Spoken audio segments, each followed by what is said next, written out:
All right, my name is Jim McKay from PyDog Software, and today I'm going to try and show you a little bit about how to utilize Xcode to Codesign, notarize, distribute your apps through Xcode.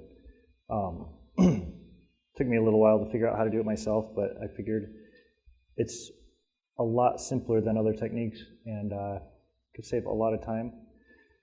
So basically the benefits from doing it this way, you get a simplified Codesigning and entitlement setup. One thing, when there's an entitlement that pops up that Apple adds, you can add it fairly simple through Xcode because you download the new Xcode and you have it.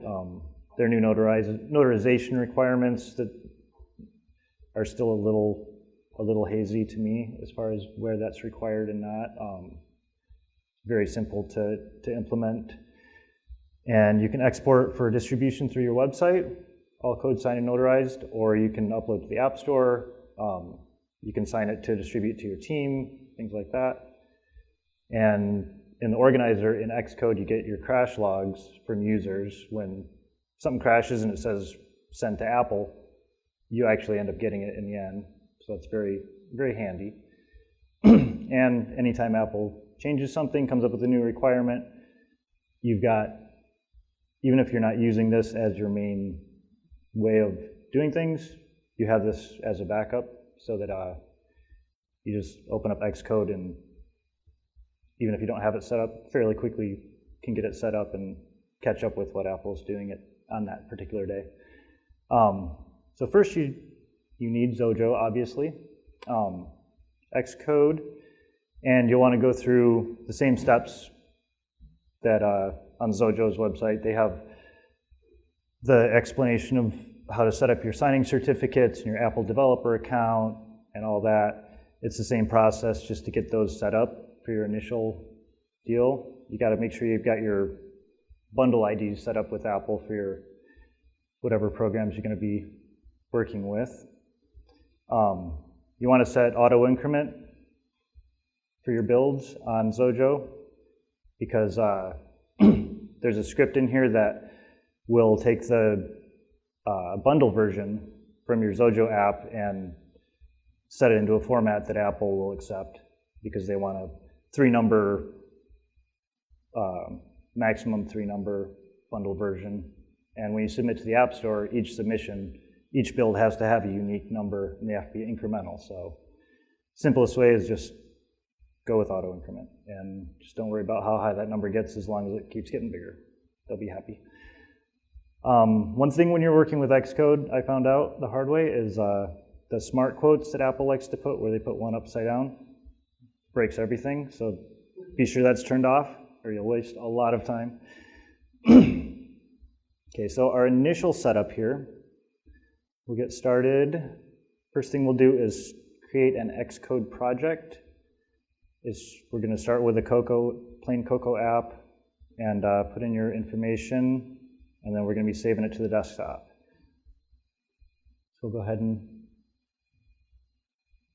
get Xcode opened here. And of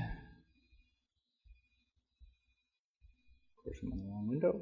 There we go. So we've got our Cocoa app. And for this example, I'm going to be doing my cool app.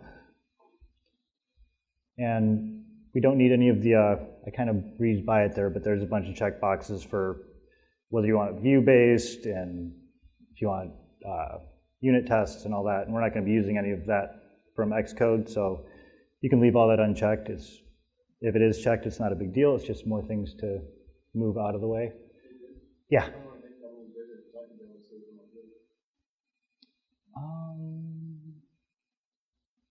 Let me change my...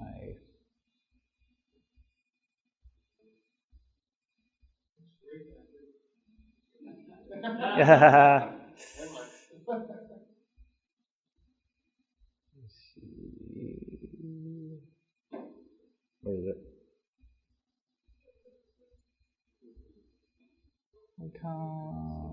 Scale. No, not that. No? No. Correct. Okay. Preferences. In the preferences. Xcode or? No. Oh, system preferences? Okay. take this one here, just move it. Oh, okay. Yeah, and then you take zoom here. You click this. So now you can zoom with this here. That's this. This minus you get that. Oh, okay. Okay. Those two plus and those two minus. Okay. All right, so we got our Xcode here. We're just saving it to the desktop as a folder. So we got our folder, my cool app here, and we're gonna close out that Xcode project. And in here, we're just gonna grab the contents of our project folder and see here, got my project with my Xojo app here. Is that a little better?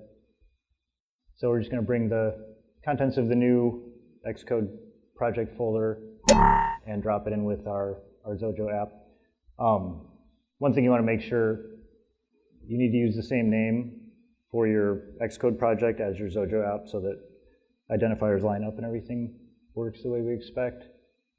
And then we've got this set up. And once we're at that point here, we're going to close out the Xcode project and then move the contents of the folder into your project folder with your Xojo project. And you can get rid of the Xcode project folder. We don't need it for anything. And so now we've got a nice little Xcode and Xojo friendship here. And we're going to go in and clean up Xcode a little bit. We need to open the project and clear out everything except for the entitlements file and the property list, the plist file, info.plist. You can either use the info plist that Xcode puts in there, and all we're going to use it for in this is the application category for the App Store. You can also do that by adding the application category to info.plist and put that in your Xojo project, and then that'll get embedded in your property list. So you can go either way with that, whatever you're more comfortable with. So we open up our Xcode project, and you see there's some header files and whatnot here, and I can get to them. We can get rid of the app delegate, the assets, and main menu, and the main file. We'll just delete those. And we'll just move those to the trash. And once we've cleared that out, things get fairly simple in the project. There's a setting you can set for your products location, which is just where Xcode's working directories are.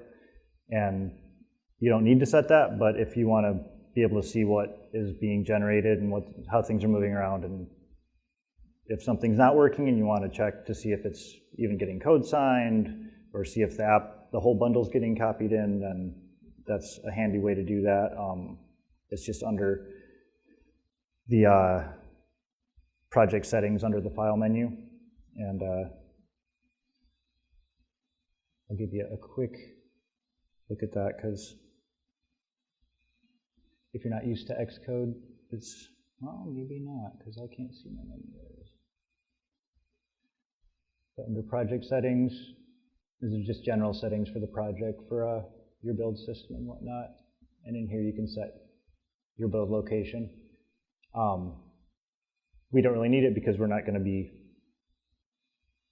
doing anything ourselves with the finished product except for working with the archive that's going to be generated.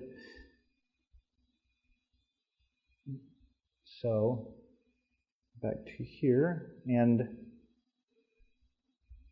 so to start getting set up with our project, we're going to set up the entitlements first, and I'll show you here in Xcode. We're going to go into the build settings and find the extra code signing flags, and we're going to use the deep and the force flags to get Xcode to sign everything through the bundle. There's more precise ways to do it, but that gets a little more in-depth than what I'm doing today. Generally, it's not going to be a problem unless you end up code signing something that Apple refuses to allow to be code signed, or if you sign a framework that refuses to not be signed by a different authority.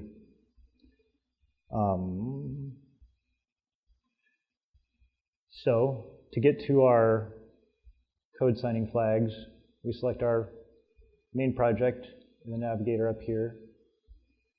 Go to our build settings, and we're going to search for,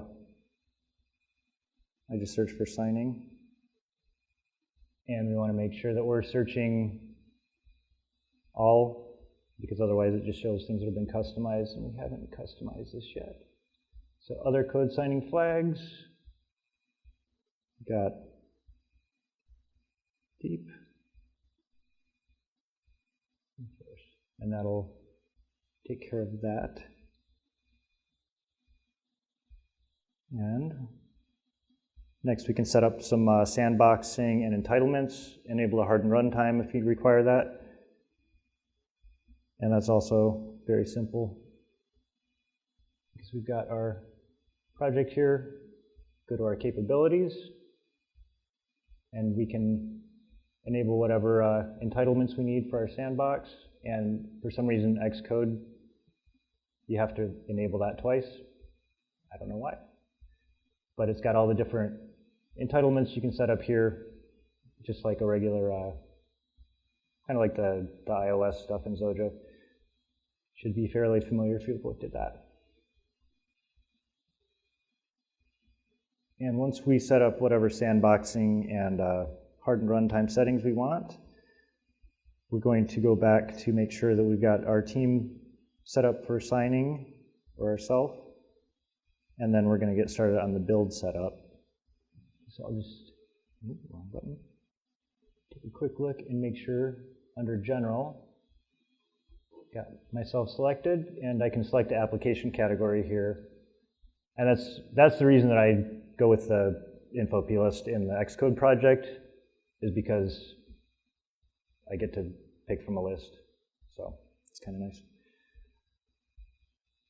So for the build setup, first thing we're going to do is go into the build phases and clear out all the stuff that Apple automatically builds in there for compile, link, and copy steps, because we aren't going to need any of those. And once we do that, we're going to add a build phase to add a script. So build phases, you'll see up on the right here. And it starts out with your compile sources. We don't need that, because these are all taken care of by Xojo. So we're basically just using Xcode as a signing and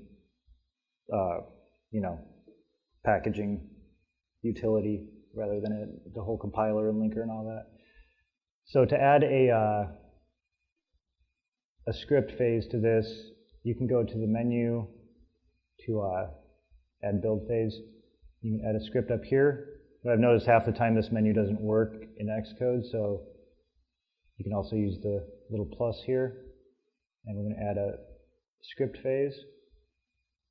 And that gives you a spot to add a script. It's going to, and these scripts will be run before any code signing occurs or anything like that. So anything that needs to be done after code signing, we'll have to add to a what's called a scheme. But for now, before I proceed, I'm actually going to save us some time with typing. And I've got the same project here. Okay. So once we've added our run script phase,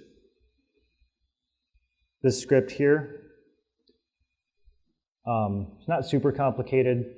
It's just a shell script. Basically what it does is it pulls your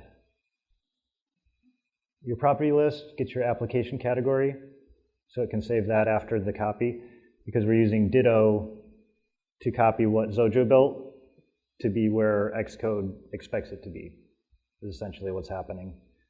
So I'm just taking the build products directory as the destination, and the wrapper name is mycoolapp.app, and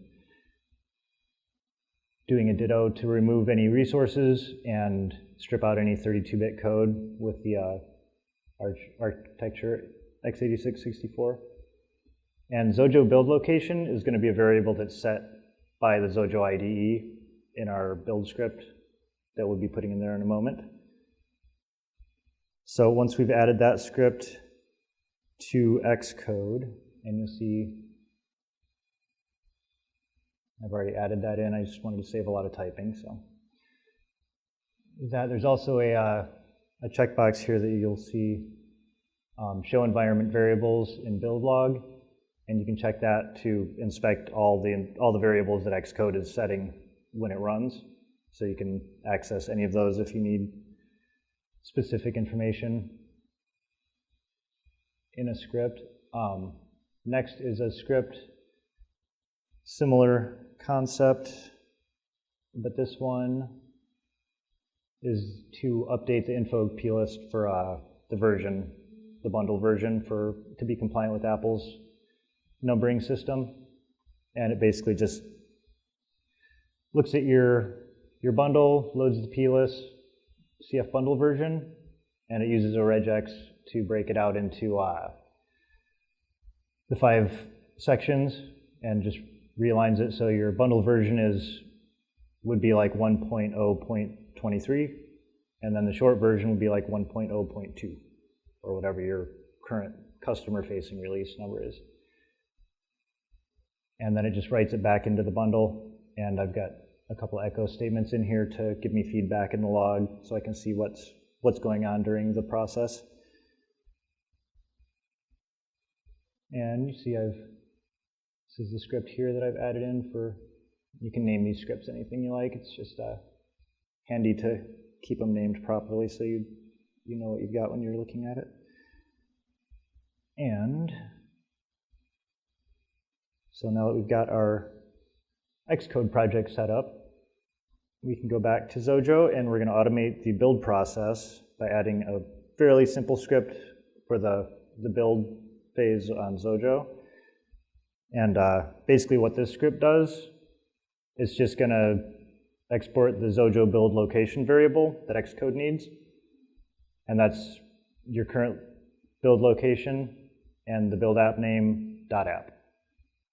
And we're going to send that into a shell command along with changing directory into the Xojo project folder. So you can call Xcode, the Xcode build command. And I like to call clean, and then if you just call Xcode build, it defaults to building. And then archive will place it in your Xcode archive, which we'll be seeing in a moment here. I've got everything going out to buildlog.txt so that when it gets done, if something does not work properly, I've got everything laid out to inspect. So at this point, I've got my Xojo project, and I went ahead and added that script to my Xojo project as a build script, and got it set to apply to release, and my auto increment turned on, and we should be all set. So I'm going to go ahead and do a build.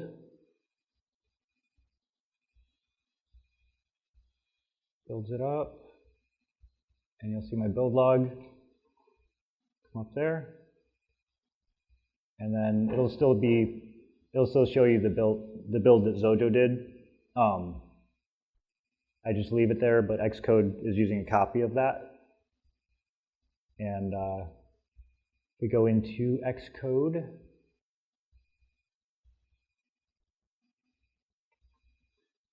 We can see My menu bar is kind of missing here, but if you go to View or Window, I believe, Organizer, now you see I've got my cool app here. And that has been repackaged and code-signed by Xcode. And now we've got options. We can distribute our app. And we have Mac App Store, Developer ID to send it out directly to customers. You can sign it for development to send out to members of your team, or just export a copy of the archive. And you'll see when we go into Mac App Store submission, we can upload it. It'll analyze your signature, connect to the App Store, get all your configuration. You can upload your app symbols. I don't know if that really makes any difference, but the crash reports that I've gotten have been pretty much the same thing as a stack trace when you're in the debugger, so they're very helpful. You want to automatically manage your signing when you upload something to Apple. And it's preparing the summary. There we go. And if I hit upload, it's uploaded into my account on the App Store and ready for review at that point. So it's fairly painless process. We can go in. You can also validate your app, just to basically run it through the process to make sure that everything's in line where it should be. It's kind of the same process, but without the actual submission. When you do the distribute through developer ID, you'll see here, it's kind of hard to see on the screen, but upload says send to Apple Notary Service. So if you upload that, I would do it now, but it takes a little bit. So it tends to take, in my experience, like 15 minutes or so to get it uploaded, and then they send you a response back telling you that your submission is complete, and then you can basically save it out of Xcode to wherever you want to put it on a disk image or however you're going to distribute it. And it's fairly simple. Let me take a look here.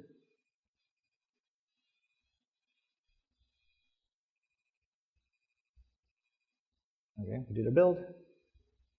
And yeah, so as I mentioned, you've got your organizer window, and make sure I didn't miss anything here. Submit to the App Store, export for direct distribution, verify with Apple, view all your crash logs, and there's also energy usage reports that come up in your organizer if your app's getting into a loop or something that is running people's batteries down. You can find out about it before you get too many people upset. And next up, we want to debug our app the way it's going to be running on the App Store, because you're in a sandbox, and if you can debug all you want on your computer. If you're not in a sandbox, things are going to break. It's just inevitable. So what we're going to do that, we're going to create a new scheme, and I'm going to call it debug for this example.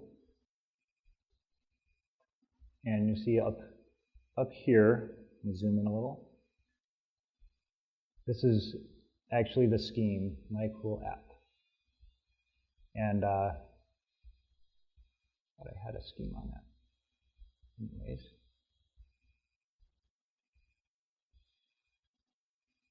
So we're going to create a new scheme. And, oh, did I just change that one?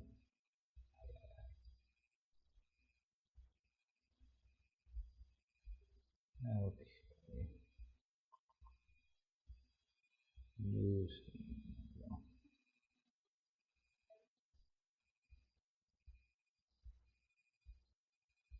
There we go. Oh, I see what's going on.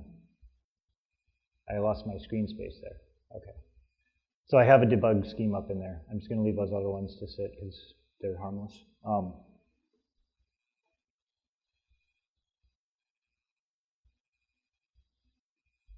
So we've got our new scheme called debug, and we make sure that our target is selected to give us our settings. Let me do it this way. Here it is, debug. Okay, so you want to make sure that you got the same executable selected, and in your build, we're going to be adding a post action script, which this is going to be executed after the code signing is complete, which we need to do to get it to run in the sandbox. So we need our entitlements applied in sandbox before Xojo launches it, but after, well, Xojo will build it, Xcode will deal with it, and then copy it back to where Xojo expects it to be to launch it as a debugged app. That's basically the process. So this script is fairly simple. It's just taking your build products wrapper name is where the app ends up after Xcode code signs it. And Xojo build location, the same as before. It's where Xojo expects the app to be after it's done building it. And it's just going to move it. It's going to copy the one that Xojo made, or it's going to delete the one that Xojo made and move the one that Xcode has code signed, the copy. So once we've got that set up, we've got that script added. So I could have left less text on the presentation here. But yeah, here's a larger version so you can read the text a little better. It's just creating the build path and deleting the original build and moving the signed copy into place so that Xojo can launch it as a debug app. In order to allow debugging, we need to add entitlements to the Xcode project for debugging so that it can open a connection to and from the debugger. And I usually just copy and paste, and I'll show you how that works. We'll go into capabilities and turn on Sandbox and check outgoing and incoming connections. And then we'll copy that over to the new entitlements file and set that up. So in Xcode, you see I've already created my entitlements file here, but I'll show you. If you take a look at this, the debug entitlements is the same file, it just has a couple extra entitlements. So all I do is duplicate that and drag it in, or rename it and drag it into Xcode here. And one thing that's a small trick is you'll see if I add a capability, it goes into your main, I believe.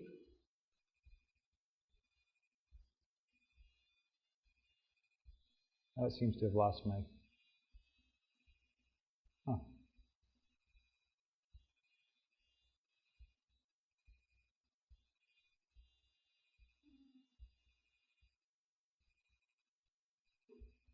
Well,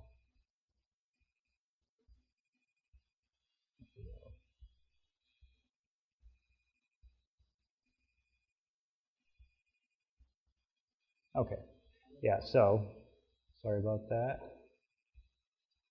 One thing you'll notice is that Xcode is not bug-free by any means. So what we've got here, we've got Apple Security, Network Client, and Network Server, and those allow your application to communicate back with the IDE for debugging. And that's important because the next thing we are going to do, going back into Xojo, and we're going to add a new script to ask Xcode to build the debug app and copy it back in with the entitlements and sandboxing enabled. So we're going to add another build script for Xojo in the debug build. And this one's a lot like the previous. It sets the environment variable, Xojo build location.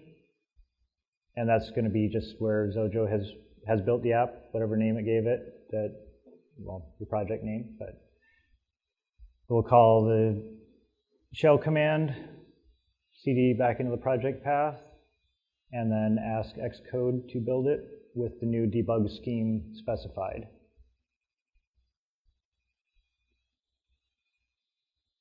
So we look in, I've added the debug script here.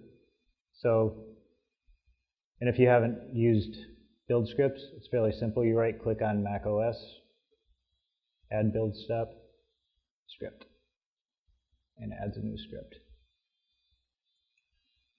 And we want to make sure our build script is specified to release and our debug script is specified to debug. Otherwise, they both end up running and you don't know what's going to run first. And you want to make sure that you've got everything doing what you expect, basically. So at this point, it's a fairly simple, not a big deal window here. But I did set up in our button. And the push button is simple folder item code, and it creates a file, just a text file. And if we're not sandboxed, that'll create a text file. If we are sandboxed, I don't have permission to create a text file, so that's not going to work. So if we run our project, and it should be running. Oh, we got an error because we can't do that. We're in a sandbox. So now you can test your project in the sandbox, develop it that way, and then when you submit it to Apple, you know everything works. You're not guessing and pulling your hair out, trying to figure out why they're upset with you, because you've already figured it all out. At least I would have not pulled out so much hair. So that's the basic setup. There's a lot more you can do. iOS, Xojo handles really well. There might be situations where you would want to manage the archive yourself, and you can do pretty much the same process except for, and if you don't like application loader, you'd rather have everything organized, and certificates are, Xcode's pretty good at loading certificates in for you and managing all that. So if you're more comfortable with Xcode, you can do that. It's an option, it's not really necessary, but iOS bundles, you don't really need to mess with the property list because Xojo already does that for you. Don't need to do any code stripping, and if you try to do it, it will probably break the app. But if you do want to, the build script for iOS is very simple. It's just doing a copy. Same ditto script, except for all the extra stuff is unnecessary. And the build script is basically the same thing, just asking it to build it, and you can do the archive. I believe in here I left off the archive, I'm not sure why, but it's fairly simple.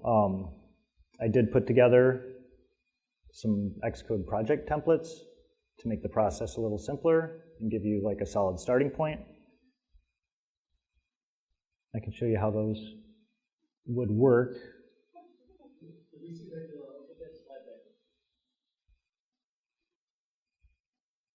What slide? Oh, you want to look at the, oh yeah. Everybody write it down. Yeah, oh yeah.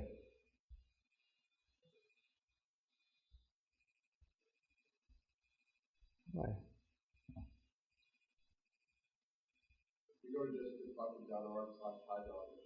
Yeah, yeah, it should pop up and it should go straight to the download. And there is, if you go to the front of the project, it has the instructions how to install the templates, and then once you've installed the templates, how to use them. And does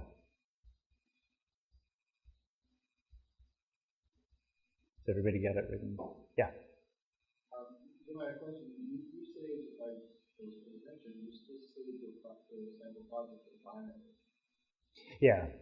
Would things change save as that file to source code? It wouldn't be a problem as long as your naming doesn't conflict with the Xcode project folder that it creates. That's the only thing I would see as possibly being an issue, but I believe you can just rename the, well, the question was, would the text format conflict with this setup?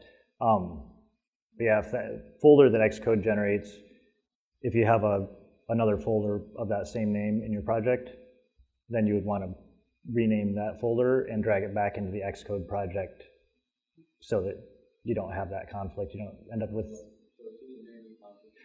Right, yeah, that's the only difference. But I just did the binary format for visual simplicity. And let me give you a quick...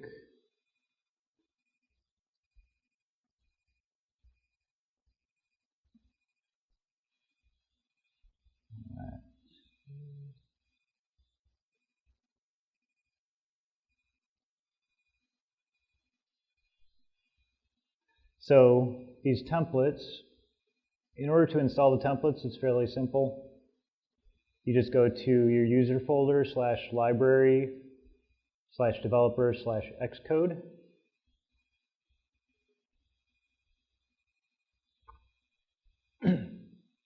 And once you're in that folder, you'll see all kinds of stuff. And there may be a templates folder, there may not be a templates folder. If there's not, then just create one. And in your templates folder,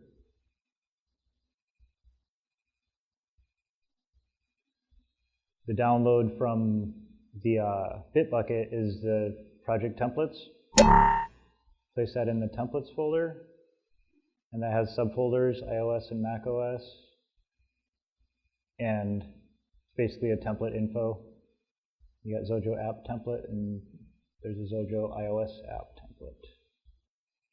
Which the iOS app template, I haven't really been able to test too much because I upgraded my Xcode too quickly and broke my Xojo, so my iOS license isn't quite up to date, so I need to take care of that soon.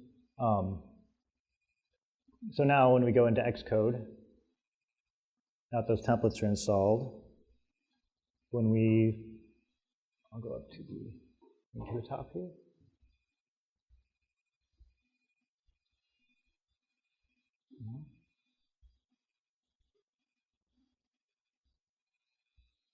So if we go new project, then you'll see Xojo app. And you put in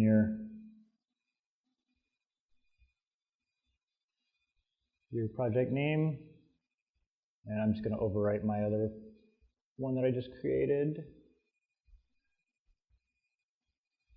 And you'll see the template brings in, you've got a debug scheme, regular scheme.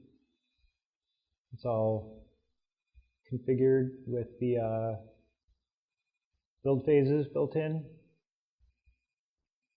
You got your Codesigning is set up with the proper flags. Let's see. One thing to know about this is the entitlements are always not what I expect, because I'll set something, Xcode doesn't like it, you reset it, and then you look, and it may show up in the main entitlements, or it may pop up in the debug entitlements. So whichever one it ends up in, you can just select it and copy it and go to the other one and paste it in. That's the only thing I haven't quite been able to figure out how to get around is that little quirk, because I want it to go to both, but I don't think there's a way to do that. But once you've opened that up, it's got a usage here, and it tells you the shell scripts or the Xojo build scripts to add to your project to automate the build and the debugging process. And that's pretty much it. You've got your application category. You can either change that within the plist or in the main project settings.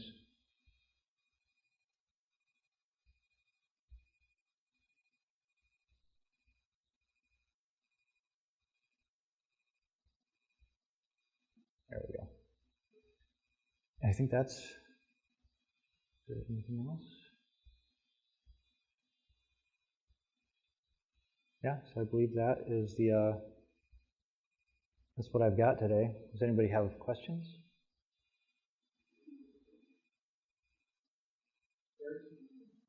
Where to begin? Yes. Well, there's a million ways that you can achieve the same goal, and Xcode has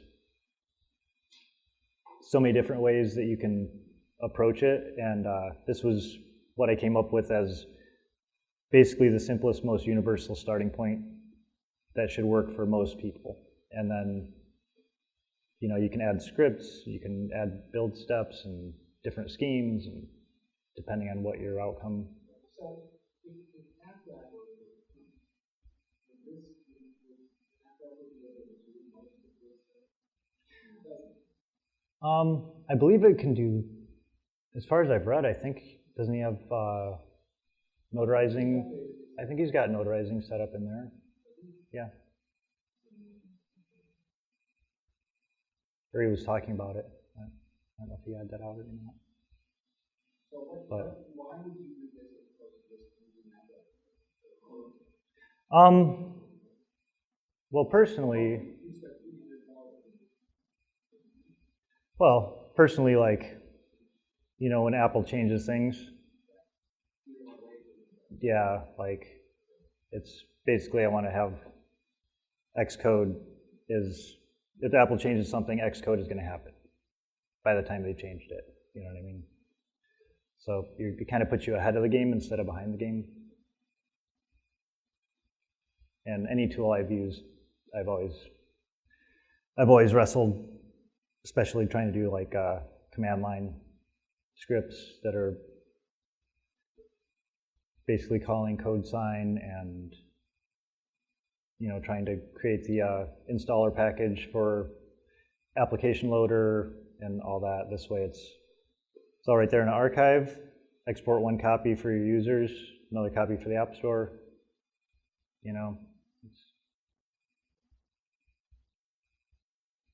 Any other questions?